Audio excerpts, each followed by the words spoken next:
Jedan od najpoznatijih svetaca katoličke crkve, sveti Jeronim, često se prikazuje simbolom lava, jer je prema legendi nekoć lavu iz šape izvukao trn, nakon čega je lava ostao kod njega. Umro je 30. rujna 420. godine u Betlehemu, a zbog predanog rada na prijevodu Biblije danas se smatra zaštitnikom sveučilišta, knjižnica i prevoditelja.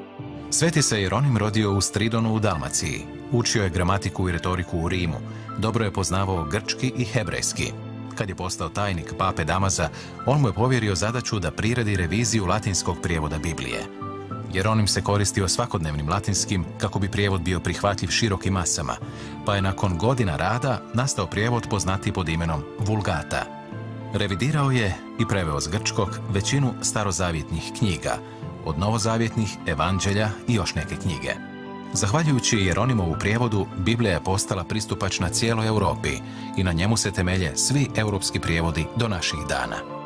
Za široku uporabu i popularnost Vulgate zaslužan je njemački izumitelj tiskarskog stroja Johann Gutenberg. Povijesni je kuriozitet ili tek slučajnost da je taj slavni izumitelj tiskao prvu Bibliju u rodnome Mainzu upravo 30. rujna 1452. godine, to jest na isti dan kada je umro vrijedni prevoditelj Jeronim. Tridentski sabor 1563. godine proglasio je taj latinski prijevod dogmatski ispravnim, pa je kao službeni prijevod katoličke crkve ušao i u sve liturgijske knjige.